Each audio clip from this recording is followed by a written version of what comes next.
Kenapa itu bisa benar? Karena kitab saudara itu dituliskan dari hasil penelitian. Anda ngerti nggak karya ilmiah? Ngerti kan? Karya ilmiah itu ada unsur kebenaran di dalamnya. Kenapa ada unsur kebenaran? Karena itu berbicara tentang pengetahuan. Nah, sedangkan penulis Bible menuliskan berdasarkan hasil upaya mereka mengumpulkan berita-berita, peristiwa-peristiwa, kejadian-kejadian, cerita-cerita yang ada di tengah-tengah masyarakat pada zaman itu. Berarti ada unsur kebenarannya. Seibarat skripsi ada unsur kebenarannya. Yang penting bukan pembimbingnya yang kemudian palsu. Mengaku-ngaku pembimbing, tapi ternyata nggak pernah menjadi dosen pembimbing. Hanya asisten dosen tok, tapi ngaku-ngaku sebagai pembimbing. Itu palsu namanya. Begitu saudara. Tapi kalau dikatakan bahwasanya murid Yesus mendapatkan pengajaran, oh jelas. Karena memang Yesus memiliki murid-murid. Tapi sayangnya muridnya mengenal gurunya hanya sebagai dosen bagi Bani Israel. Bukan sebagai pencipta dosen. Ini yang saudara-saudara Kristen harus pahami dengan baik. Jadi tujuan kami umat Islam ini, apa endingnya? Ya, membersihkan Yesus dari tuduhan-tuduhan, sangkaan-sangkaan negatif tentang dirinya. Kurang apa lagi Islam baiknya ini? Ketika Kristen mengatakan Yesus ditampar, Islam mengatakan tidak. Tapi ketika Islam yang mengatakan Yesus tidak dibagikan kainnya, tidak ditelanjangin, Kristen marah. Oh enggak, Yesus kami itu ditelanjangin. Ketika umat Islam mengatakan Yesus tidak diludahin, enggak, Yesus itulah yang diludahin. Ketika umat Islam mengatakan Yesus itu tidak dibunuh, oh tidak, Yesus itu yang dibunuh. Sekarang pertanyaannya, kok tipikal karakter sifat-sifat iblis mirip dengan kalian? Kok bisa gitu, Bang? Memang begitu. Berat, Ya kan? Memang berat. Jadi kalau ijazah palsu dipakai untuk menjadi pengikut atau lulusan sekolah Yesus, Yesus itu guru. Nah, itu bahaya itu. Selamat siang Berat semuanya. Selamat siang host Bang Zuma. Iya. Ya, salam. Ya, Bang Piro dari Kristen ya? Iya, Kristen Bang. Anda jangan sambil ngecas, Pak. Ada noise buffering. Oke, siap-siap. Dicabut casannya. Iya. Baik, silakan kalau mau bertanya atau diskusi. Aku cuman mau bertanya sama Bang Zuma, bisa Bang Zuma ya? Izin Bang. Boleh. Bang, kalau masuk Islam gitu Bang, bisa ndak syahadatnya misalnya begini, aku percaya sama Allah Subhanahu wa taala, sama percaya rasulnya, tapi bukan Muhammad, tapi Isa Al-Masih. Itu rangkaian daripada iman. Oh.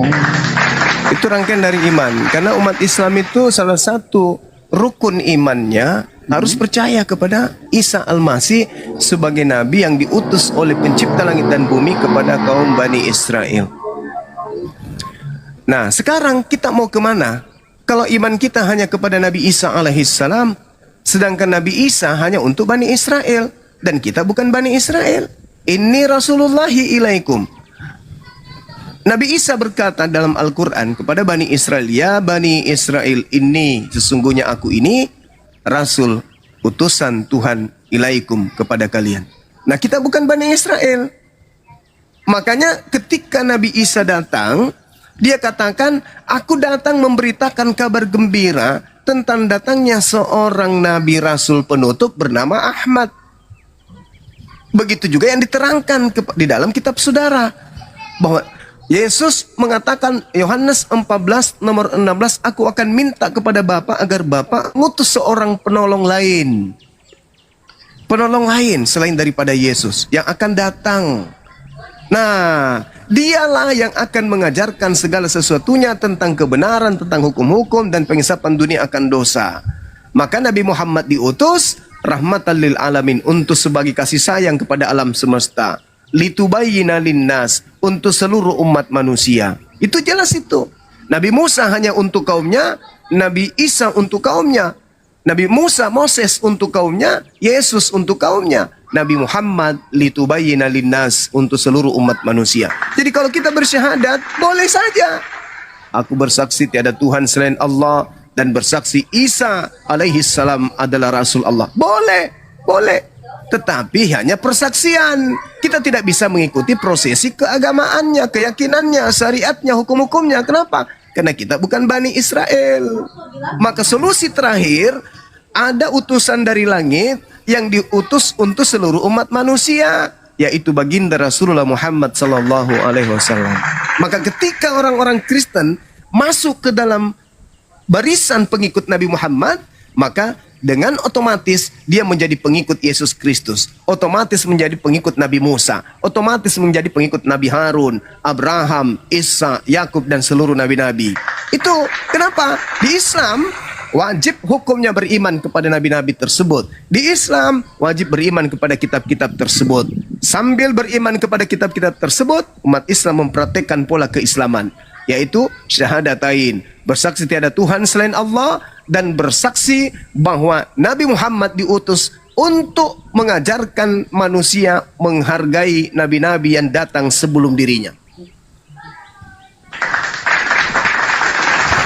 Makanya di Al-Quran itu tidak ada nabi tercela.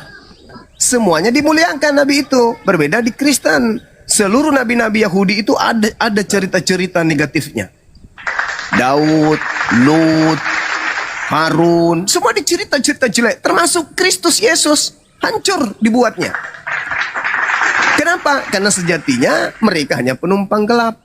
Mereka hanya numpang tenar menggunakan nama-nama orang-orang Yahudi, kitabnya Yahudi. Karena kalau tidak, mereka akan dikenal sama seperti Trinitas, Trimurti, Triteis, atau Mitrateis, dan seterusnya. Makanya supaya mereka... Ya, silakan. Ya, oke, Bang Juma izin ya. Sebenarnya begini Bang Juma ya. Bang Juma tahu nggak kenapa alasan saya nggak mau menerima Nabi Muhammad itu sebagai Nabi? Iya, silakan. Masalahnya begini Bang Juma ya. Aku kan udah banyak kali dengar kan teman-teman ketika diskusi juga berbicara tentang riwayatnya Nabi yang menceritakan tentang inilah nabinya seperti ini, seperti ini. Jadi aku kayaknya gimana ya, rasa gimana ya dalam hati saya, nggak bisa terima aja sih dengan apa yang diriwayatkan di dalam hadis-hadis berbicara tentang Nabi Muhammad itu loh. Contohnya ya yang seperti itulah yang sering kali dikatain orang-orang Kristen kan, seperti Nabi katanya kawin sama gitu-gituan. Itu sih. Makanya oke. Kalau ya gimana? Baik. Saya jawab. Boleh saja Anda berpikir seperti itu, boleh. Saya pun akan berpikir sama seperti saudara. Bedanya Anda melihat kuman di seberang laut. Gajah di pelupuk mata Anda nggak lihat. Itu bedanya. Sekarang kalau Anda ingin menakar Nabi Muhammad dari detik, menit, jam, hari, minggu, bulan, tahun sampai beliau meninggalkan dunia ini, diurai hidupnya dari detik ke menit, menit ke jam, jam ke hari, hari ke minggu, minggu ke bulan, ke tahun, ke abad, dan seterusnya. Diurai semua apa yang dilakukan. Bahkan kalau perlu desahan napasnya pun diurai, disampaikan kepada seluruh orang banyak. Silsilanya jelas, rumah tangganya diurai, hubungannya dengan orang tuanya diurai, tetangganya, masyarakatnya, pemerintahannya, kerajaannya, kitab sucinya, ucapannya, persetujuannya, kesepakatannya, semua diurai. Rangkaian uraian tentang Nabi Muhammad muncul 2 poin yang negatif. Tuduhan orientalis barat. Yang kedua, tuduhan orang-orang yang tidak berilmu. 2 hal ini tidak akan pernah menjatuhkan kemuliaan beliau sebagai Nabi suci. Itu hanya tuduhan yang didasarkan dari kebencian, dari ketidaktahuan. Sedangkan kalau Anda ingin menakar beliau dengan manusia lain, maka harus Anda jujur mengakui. Anda harus mendudukkan dulu, siapa Paulus ini? Bagaimana hari pertama hidupnya? Hari kedua, hari ketiga, hari keempat, hari kelima. Tahun pertama, tahun kedua, usia ke-3 tahun, usia ke-5 tahun, usia pada saat dia dewasa, usia pada saat dia remaja. Ngapain aja dia? Siapa nama bapaknya? Siapa nama ibunya? Bagaimana dia ketika dia kemudian mengaku sebagai ahli kitab? Apa yang dilakukan? Pada saat tahun sekian dia ngapain? Tahun sekian dia ngapain? Ada diceritakan sebuah buku? Saya sebagai muslim rindu Saya sebagai muslim rindu dan saya siap membuang dana besar kalau ada yang mencetak buku tentang riwayat hidup Paulus lengkap. Atau jangan Paulus, terlalu berat. Yesus. Sedangkan narasi yang muncul secara histori di dalam Bible, usia 13 tahun sampai usia 29 tahun, Yesus yang adalah Tuhannya Kristen kehilangan sejarah. Yesus ngapain aja usia 13 tahun? Usia 14 tahun, 15 tahun. Mana tahu dia menjual pecel lele. Mana tahu dia judi online, tapi itu tidak mungkin. Tapi mungkin mana lagi? Kita multitafsir tentang sejarah hidupnya. Karena tidak ada berbeda dengan Nabi Muhammad. Mari kita uji nabiku. Pada saat nabiku usia 1 tahun, usia 2 tahun, usia 3 tahun, 4 tahun, sampai beliau meninggalkan dunia ini. Coba Anda bandingkan. Jangankan hal sepele. Allahumma salli ala sayyidina Muhammad wa ala ali sayyidina Muhammad. Coba Anda bayangkan. Ketika di dalam kitab Wahyu 1 nomor 1 dikatakan, inilah wahyu Yesus Kristus yang diberikan Allah kepadanya untuk disampaikan kepada hamba-hambanya. Oke. It's okay bro. Ketika kita dengarkan itu, wow, bagus sekali. Yesus menerima wahyu. Tapi ketika ditanya, mana wahyu pertama yang diterima oleh Yesus? Gereja akan tenggelam setenggelam-gelamnya.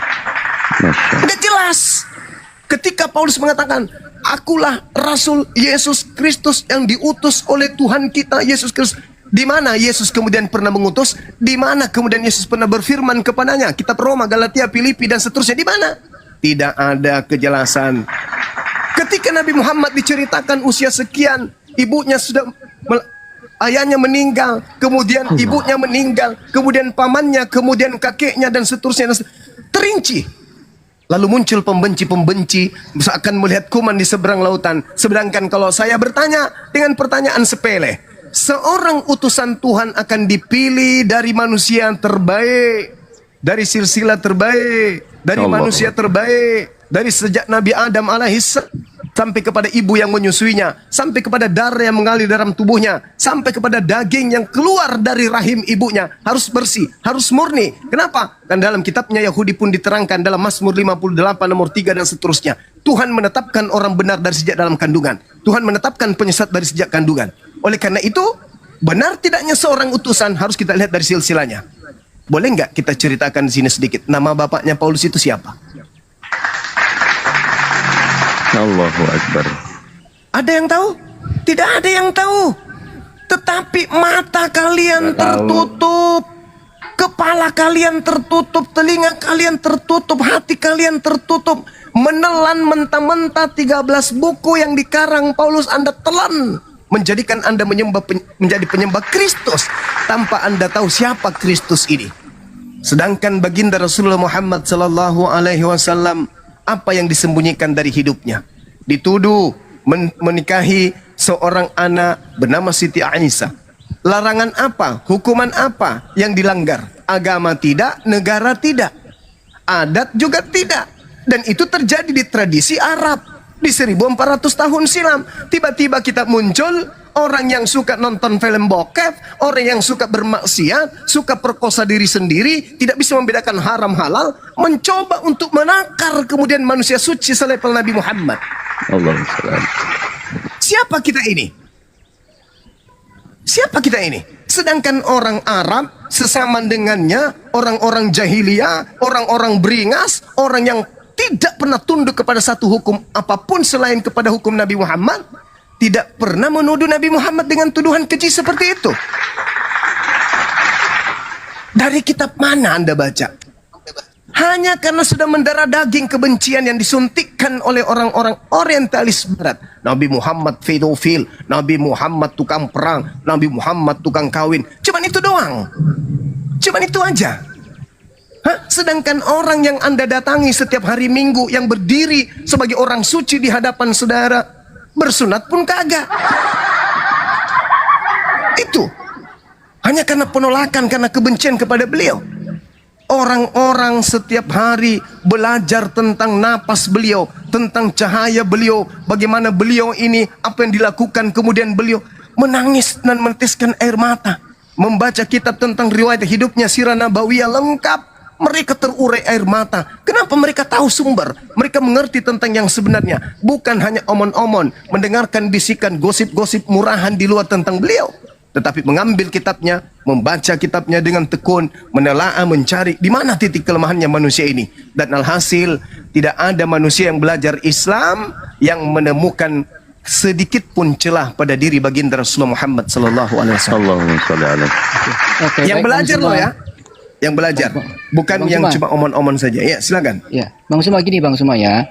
Aku minta petunjuk sama Bang Suma ya. Gimana caranya Bang Suma supaya doktrin yang masuk ke otak aku ini tentang hal-hal yang negatif yang belum tentu juga benar sih tentang Muhammad juga, itu bisa lepas dari saya Bang Suma. Supaya aku bisa nerima tentang bagaimana untuk supaya aku bisa masuk Islam. Kan gitu. Soalnya kan aku juga kan dari Kristen. Simple. Aku juga kan dari Kristen kan. Kayaknya agak sulit juga sih buat Yeah. aku untuk apa ya namanya ya, untuk cepat lepas dari doktrin-doktrin itu tentang sifat-sifat negatif dalam tanda kutip ya Nabi Muhammad itu di dalam otak saya itu loh. Gimana sih Bang Suma? Ya. Jadi simple sekali. Allah akan memberi petunjuk kepada siapapun yang meninggalkan dusta. Innallaha la yahdi man huwa kazibun kafar. Sungguh Allah tidak memberi petunjuk kepada pendusta, kepada orang yang ingkar. Tidak akan memberi petunjuk. Maka yang diberi petunjuk itu adalah mereka yang mendalami Bible terlebih dahulu. Ketika mereka sudah mendalami Bible terlebih dahulu, mendalami dalam arti kata belajar dengan sungguh-sungguh terhadap Bible, maka semua untaian dusta yang ada di dalam dirinya tentang Yesus, tentang Tuhan akan lepas satu persatu. Seibarat benang yang kusut terurai pelan-pelan. Karena Allah tidak akan memberi petunjuk kepada siapapun yang masih ada kebencian di dalam dirinya, yang masih ada dusta di dalam dirinya. Kalau masih mengimani Bible, tanpa kemudian belajar Bible, lalu mencoba untuk mengkaji Al-Quran, maka akan terjadi dua hal. Membekukan hati saudara, membenci terhadap Islam, dan hidup dalam kebodohan. Atau yang kedua, Anda dudukkan perkara itu dengan kedudukan pada tempatnya. Apa itu? Ambil Bible, Anda pelajari. Gunakan akal sehat Anda untuk menelaah. Yang pertama, ketika dikatakan Tuhan beranak dan Tuhan diperanakkan, tanya akal sehat saudara, rasionalkah tersebut? Ketika kemudian ada Tuhan yang minta kepada Tuhan yang lebih senior, tanya pada diri Anda, masuk akalkah hal tersebut? Ketika kemudian Anda menyembah kepada hal yang dilahirkan oleh manusia yang punya kelemahan, dan Anda katakan manusia melahirkan Tuhannya, apakah Anda bisa terima hal tersebut? Dan yang terakhir, ketika Anda mempertuhankan sosok makhluk yang setara dengan makhluk lainnya, apakah bisa ditelaah dengan pikiran Anda hal tersebut? Kalau Anda sudah melanggalkan item-item tersebut, mari silakan datang kepada Bang Suma, kita belajar Al-Quran, kita belajar Islam. Selama hal empat ini masih ada di dalam diri Anda, Tuhan itu tiga dalam satu pribadi atau satu hakikat. Tuhan itu bisa memohon kepada Tuhan yang lain. Tuhan itu kemudian diperanakkan oleh manusia. Tuhan itu setara dengan makhluk yang lain. Anda tidak akan sampai kepada cahaya Islam. Yang ada hanya bolak-balik, keraguan, bimbang, ragu. Sehingga apa yang terjadi? Sedikit saja Anda akan mengalami hal yang dialami oleh umat Islam kebanyakan. Maksud Bang Suma, banyak umat Islam menjadi Islam bukan karena proses berpikir, tapi karena cuma ikut-ikutan keluarga, emak, ayah kebetulan Islam. Begitu mereka hidup dalam masyarakat, kehidupan sosial, ditimpa musibah, kelaparan, ekonomi, sakit, pendidikan, miskin, dipecat, rapuh. Datang misionaris menawarkan agama baru, mereka tinggalkan agama yang Islam. Kenapa? Karena mereka berislam tanpa proses berpikir. Tapi kalau orang berislam karena berpikir, mau Anda tawarkan apapun, dia tidak akan meninggalkan akidahnya. Nah, saya tidak ingin Anda ada dalam posisi itu. Yang saya inginkan adalah kembali dulu di rumah, pelajari agamamu baik-baik, baca Biblemu baik-baik. Kalau Anda sudah menanggalkan itu, Dalam arti kata ragu saja dulu. Bahwa ini tidak mungkin Tuhan itu ada 3 pribadi. Tidak mungkin Tuhan itu berdoa kepada Tuhan. Tidak mungkin kemudian Tuhan mengutus Tuhan. Tidak mungkin manusia melahirkan Tuhan. Tidak mungkin Tuhan itu setara dengan makhluknya. Setelah itu Anda yakini 100%, mari Islam akan menuntun Anda kepada ajaran Yesus yang sebenarnya. Karena Al-Quran mengatakan itu tadi. Inna Allah la yahdi man huwa kazibun kafar. Sungguh Allah tidak memberi petunjuk kepada pendusta. Karena kapan Anda masih di Kristen, saya tanya satu pertanyaan, pasti yang terlontar dari mulut Anda adalah dusta. Contoh, berapa Tuhan Anda? Anda akan mengatakan 1. Bohong enggak itu? Bohong. Itu sudah bohong. Itu sudah bohong. Dasar awal saja sudah bohong.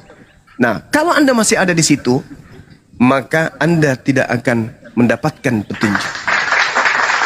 Jadi solusinya apa Bang Suma? Ketika saya ditanya bagaimana cara aku berislam? Akal. Akal dulu. Akal dulu yang Anda pakai. Fungsikan dulu serpihan cahaya Tuhan pencipta langit dan bumi yang dititipkan kepada kita berupa akal. Kalau itu sudah berfungsi, tombolnya sudah Anda pencet on, maka akan terang. Benderang akan datang menyertai Anda. Silakan. Ya, benar Bang Juma. Makanya maksud aku begini Bang Juma.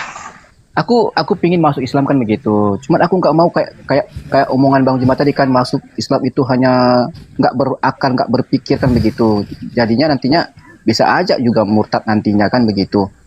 Makanya pinginnya aku sih sebenarnya kalau masuk Islam kan kayak sama Bang Juma udah berpikir seperti apa Nabi Muhammad itu, Qurannya seperti apa, Allah SWT-nya seperti apa.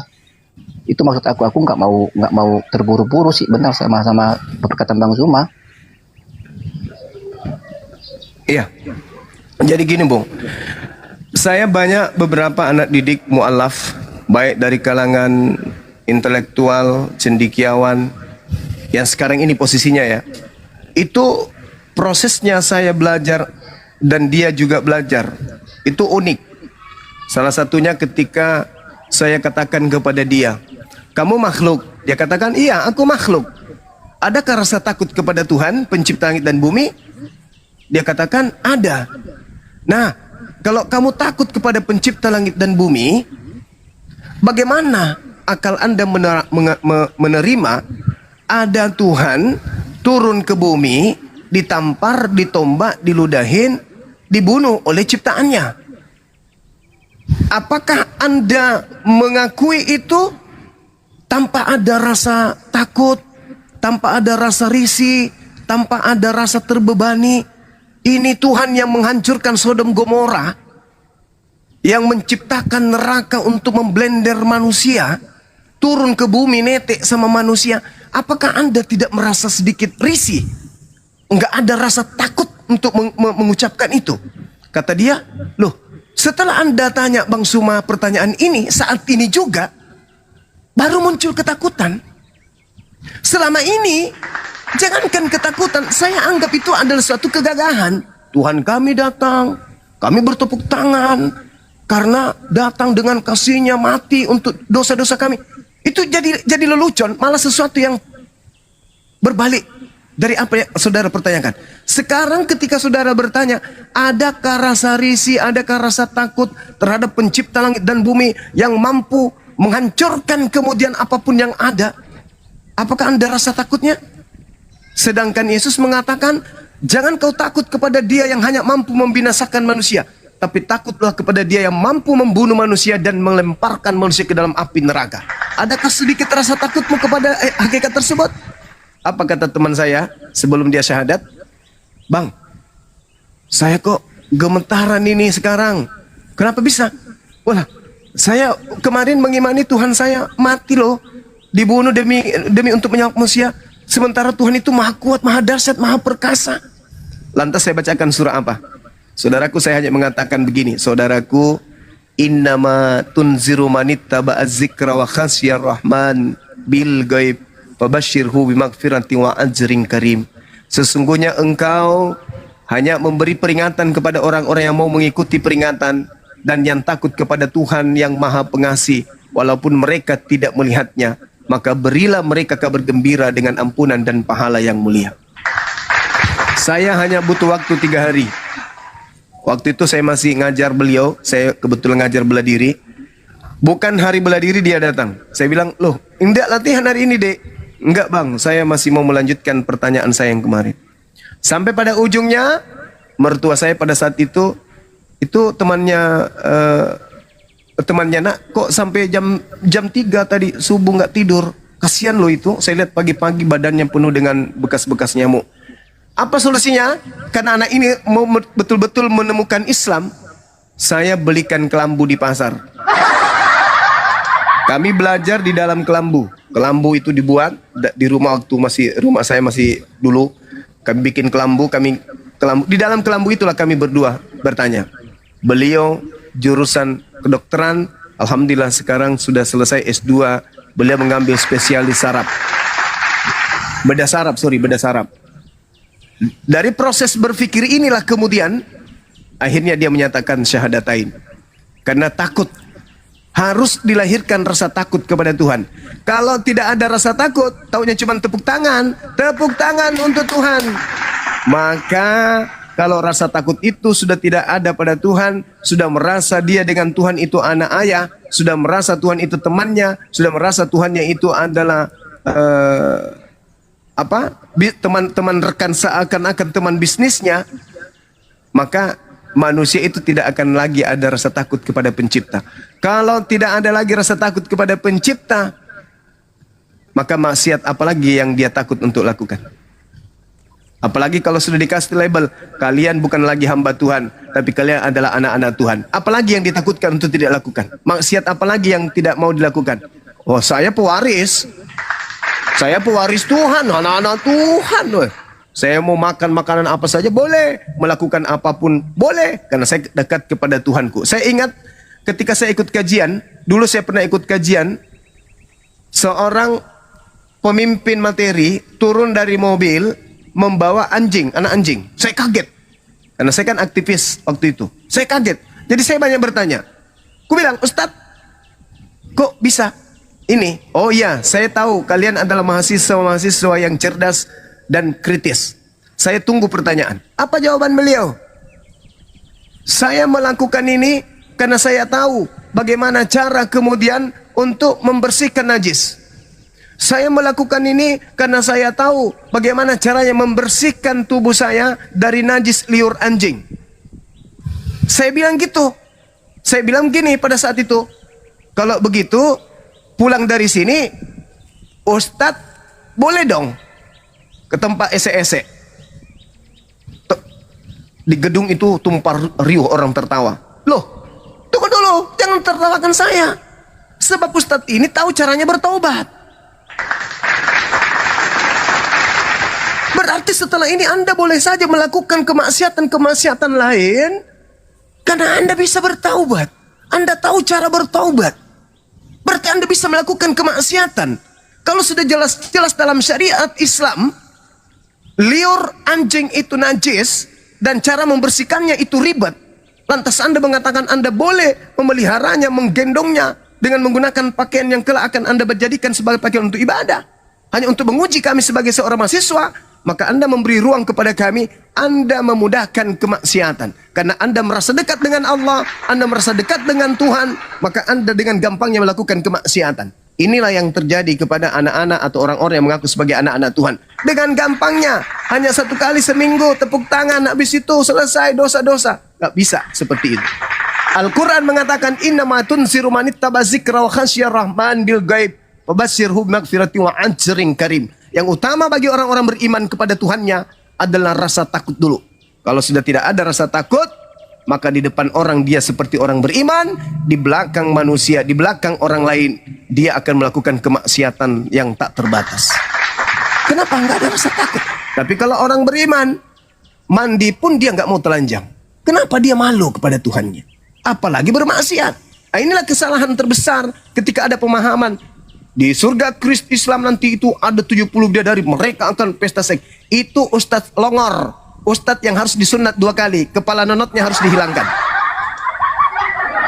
Ustadz yang begini ajarannya adalah Ustadz yang kemudian harus ditutup itu kulupnya, ditarik baru diikat karet, kasih lem Alteco supaya tidak pipis. Menyesatkan orang dengan pemahaman seperti itu. Orang yang beriman kepada Allah tidak akan mungkin berani melakukan kemaksiatan di hadapan Allah, apalagi di surga. Maka kalau diberi bidadari, bukan untuk pesta seks. Pemateri-pemateri yang selalu mengatakan itu harus ditenggelamkan. Pemateri yang tidak benar, mendidik anak Islam dengan tidak baik. Bukan begitu cara menyampaikan narasi. Bidadari itu pelayan. Seorang yang taat dan takut kepada Tuhannya, bagaimana mungkin ingin melakukan sesuatu yang vulgar di hadapan Tuhan? Tapi itu kan satu kenikmatan. Betul, itu satu kenikmatan. Tapi orang yang beriman akan tahu caranya bersikap di hadapan Tuhannya. Bukankah kenikmatan tertinggi di surga itu adalah melihat Allah? Enggak malu di hadapan Allah melakukan hal-hal yang seperti di dalam bokep itu. Anda katakan pesta seks. Enggak malu di hadapan Tuhanmu? Malu. Kalau Anda masih punya malu, berhenti mengatakan itu. Ucapan 70 bidadari itu hanyalah alat untuk merangsang orang-orang jahiliyah pada zaman itu untuk menanggalkan kemaksiatan berupa persinahan dan tidak menghargai wanita. Maka dengan cara itulah kemudian Nabi Muhammad merubah pola pikir orang-orang jahiliyah untuk kemudian menjadi orang yang beradab, menghargai wanita, menghargai pernikahan, menghargai kemudian perbudakan, tidak menganggap budak itu sebagai hewan. Nah, ini yang penting. Jadi kalau ada dai, orang yang suka bertablik, baru tampil di media mengatakan hal-hal yang tidak sesuai dengan pola, maka tenggelamkan ya pemateri-pemateri seperti itu. Itu pemateri duit yang tidak mengkaji Islam secara makrifat, secara menyeluruh. Saya kira begitu, saudara. Ya, baik. Silakan. Bang Zuma, izin sekali lagi Bang Zuma, satu lagi Bang Zuma ya. Iya. Makanya begini Bang Zuma, aku kan tinggalnya di Sulawesi Utara, kan. Terus kampung aku juga memang nggak ada masjid, nggak ada umat Islam, apalagi ustadz nggak ada. Iya. Maksud aku begini Bang, aku juga kan kalau pingin cari ustadz gitu, mau bincang-bincang tentang Islam kan, memang nggak ada Bang Zuma, kagak ada di kampung kami ini, nggak ada. Terus kedua, aku juga biar bagaimanapun aku juga kan takut juga sama keluargaku. Semua keluarga aku itu semua Kristen semua Bang, nggak ada yang Islam, semua Kristen semua, nggak ada Islam. Nah, makanya aku datang ke Komal-Komal seperti ini, pingin cari Komal-Komal Islam seperti ini ya. Seperti ini aku mau cari tahu aja sih kebenaran dalam Islam itu seperti apa, kan gitu. Makanya aku nggak terkesan kalau aku masuk Islam itu nggak terkesan buru-buru kayak Bang Zumai bilang tadi, nggak berpikir udah masuk Islam lagi, kan begitu. Iya, betul. Ya makanya saudaraku, aku pingin gini Bang, aku kan udah follow Bang Zuma. iya. Nah, gimana caranya aku bisa komunikasi sama Bang Zuma, nggak harus seperti kayak di Komal begini kan? Ada nomor Excel saya Bang. Nanti hubungi Kian Santang, di follow aja beliau. Banyak kok teman-teman kita non Muslim yang selalu komunikasi pribadi di belakang. Mereka konsultasi, mereka bahkan ada di antara mereka yang kami jumpa ngopi sampai berapa jam kita ngobrol. Saya dekat dengan kepala Departemen Agama Kabupaten Toraja. Saya akrab banget, akrab sekali. Nah, yang terkait dengan yang saudara katakan barusan, di tempat saudara saya ini tidak ada rumah ibadah, masjid dalam arti kata ada. Tidak ada.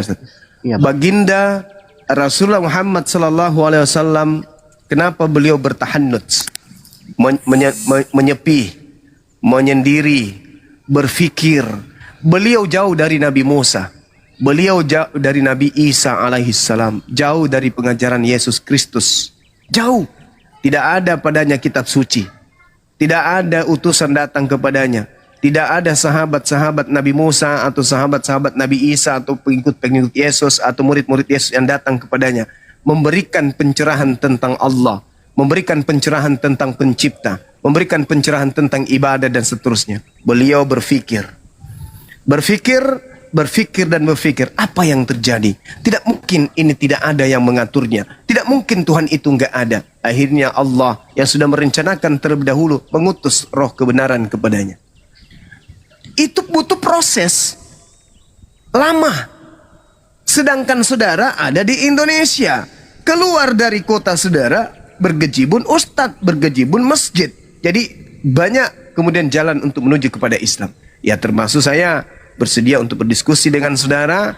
Silakan minta nanti nomor saya pada admin saudara Kian Santang, minta di sana kita komunikasi.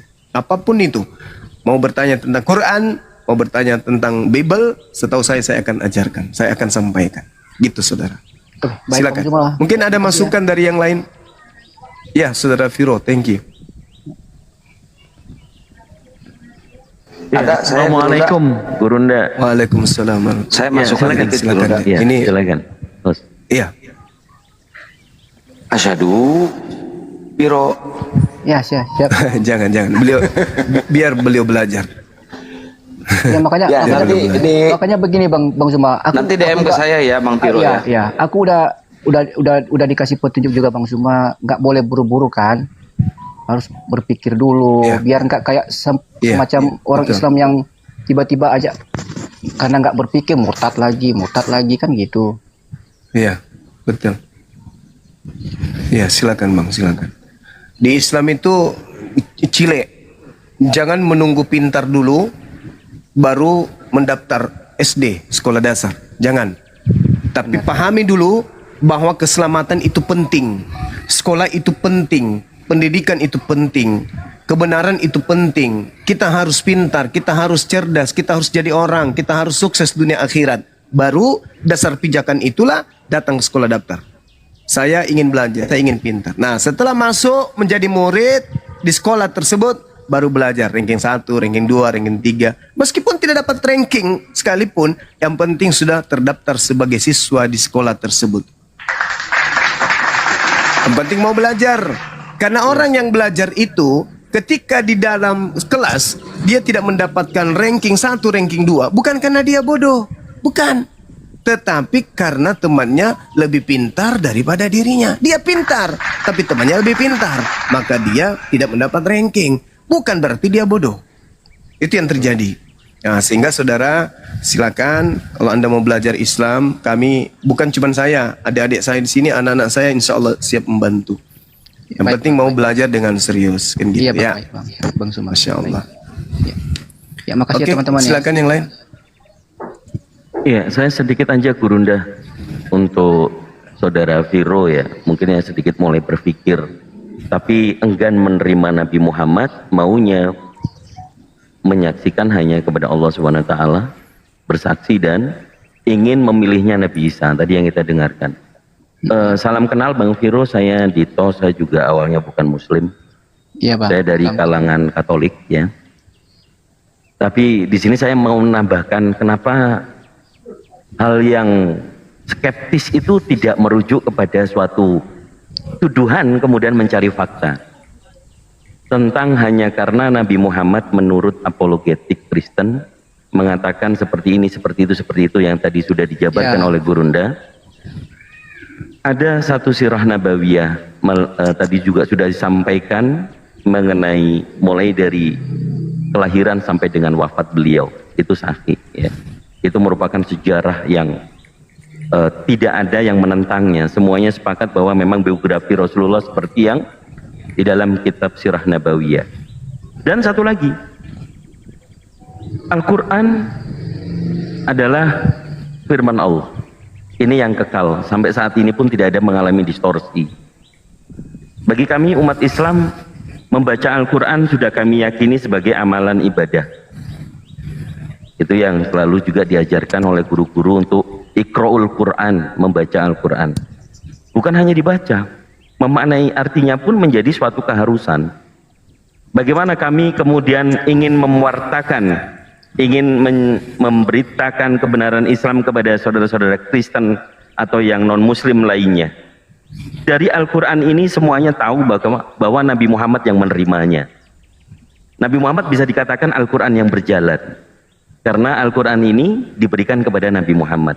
Bagaimana Al-Quran yang berjalan ini dihadapkan dengan tuduhan-tuduhan itu? Sangat hina. Jadi kalau tantangan dari Al-Quran sendiri sudah ada, dzalikal kitabul la raiba fihi hudzal lil muttaqin. Tidak ada keraguan di dalam Al-Quran. Kalau Anda masih meragukan Al-Quran, tantangannya ada di ayat 23-nya. Jika kamu masih meragukan Al-Quran yang kami turunkan kepada hamba kami Muhammad, buatlah satu surah saja semisal dengannya. Gunakan penolong-penolongmu yang lain selain Allah jika kamu orang yang benar. Kalau kemudian tentang akhlak baginda Rasulullah Shallallahu Alaihi Wasallam. Bagaimana tadi yang Anda katakan, tuduhan dari orang-orang lain yang Anda resapi, Anda dengar. Ada satu kisah yang ini meluluhkan hati kami. Semua umat Islam ingin berjumpa dengan beliau. Pada saat di pasar, Rasulullah menyuapi seorang buta. Orang buta itu sama gambarannya dengan orang-orang yang saat ini tidak kenal dengan Rasulullah, tapi bedanya orang tua ini, buta matanya, memang benar-benar buta. Beliau disuapi Nabi Muhammad, disuapin sambil ngomel-ngomel, ngata-ngatain Nabi Muhammad. Nabi Muhammad gila, seperti yang tadi dikatakan oleh mungkin katanya-katanya yang Anda serap Bang Vero. Tapi apa yang dilakukan oleh Nabi Muhammad? Menyuapi dengan setulus hati, dengan kelembutan, sehingga kelembutan sesuapan demi suapan ini tidak dirasakan ada satu sakit hati dia dihujat yang dirasakan oleh orang yang buta tadi. Setelah beliau wafat, ada yang menggantikan menyuapkan, yaitu Sayyidina Abu Bakar As-Siddiq.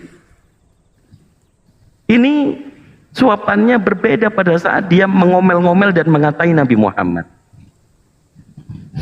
Dari akhlak yang seperti ini, orang buta yang seperti kalian buta hatinya, tidak skeptis, hanya mendengarkan dari pakar orientalis membuat suatu data menjelek-jelekkan Nabi kami, tetapi yang dilakukan, saksi yang langsung menyuapi orang buta itu, Sayyidina Abu Bakar As-Siddiq, yang beliau juga akhirnya panas mendapatkan hujatan, suapannya berubah.